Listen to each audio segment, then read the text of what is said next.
Well, I personally want to thank you for including the breastfeeding scene, because that's what I was just going to mention. That's what were exactly you going to say about going. I was going to say that I wanted Zach to know that he has created unknowingly the funniest thing in the world to you, Matthew Tabor, and that's the because I bit you video, which you showed at the Gremblo Art Show. Oh yeah, I want to address. I was thinking about it this morning. I took that video down. People think I took it down because like Adult Swim bought it. I took it down because it was a contest video, and I was like, I just hate having contest videos that are like, where you watch it, it's like, the contest ends in March 2013. It's like, it just drives me nuts. I wouldn't mind re-uploading it somewhere, but I took that video down and I was like, you know what, that was too funny for it to go to waste. So I thought I would repurpose it, and that's the story behind that. That's me being a hack, but, well, I want to tell you what it's done for me and how it's affected. Yes. How it's affected my life. Yeah, I was thinking about it this morning as I was having coffee before the sun was up. It was very nice. I'm not getting texts at that hour. Nothing's bothering me, and I really have time to think. And so this is what I thought about. When I watched that, I absolutely exploded, and I had to pause.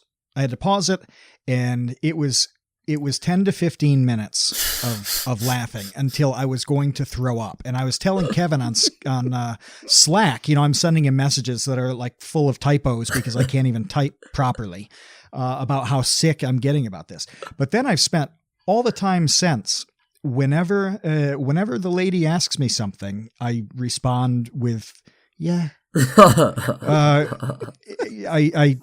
If something comes up, just in the kitchen, the best response is, do you know why I had to punish you? Yeah.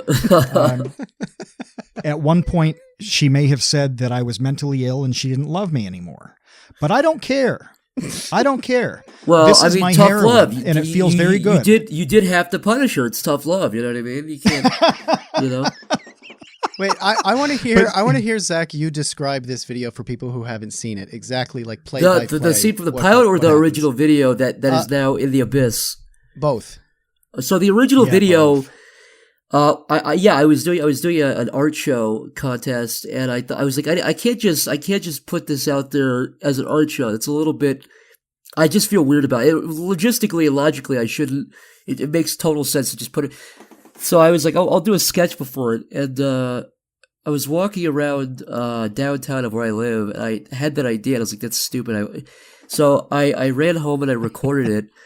And it just consists of this ugly, horrible-looking character that's basically just a version of me, a warped, evil version of me, in a big black void, in a huge, gigantic void with a drone in the background.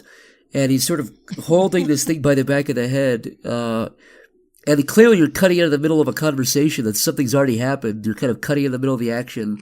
And this little baby has a big bruise on its head. And he says, it's just him saying, like, you know why I had to punish you? Yeah, because you bit me, because you were bad. And he goes, yeah. And so it's just a conversation between a lover's quarrel, perhaps, or it could be a father-son sort of situation. I think the favorite stuff to me is to make stuff and to know there's a story, but to not really know what's going on. Just I don't even know what happened there. Like, I really couldn't tell you. I made it, and I don't know exactly what the backstory of that video is. It's kind of up to everyone's interpretation. And I love that he has this big day. Do you want? Are you? It was his big day. Yeah, exactly. What happened? He had a big day in the town. And something in my head, something had a big day in the town, and then he got too excited. He got too amped up, and he bit him. Was what I think would happen. He was like too jittery and amped up. That's kind of what I think happened. And how'd the bruise on the head happen? I don't think it's even as malicious as him punching him or anything. I think he may have just dropped him in fear, and he kind of landed. I mean, again, I couldn't tell you what happened. I don't know. I saw exactly what you guys saw. I cut it the same. You know what I mean? Like, I have as much information. It's like when you're walking down the sidewalk and you see like a couple fighting, and you're like, "Ooh, I wonder what started that." I only saw halfway in. I don't know. I think he dropped him. I just can't see him like hitting that kid as hard as he could or anything.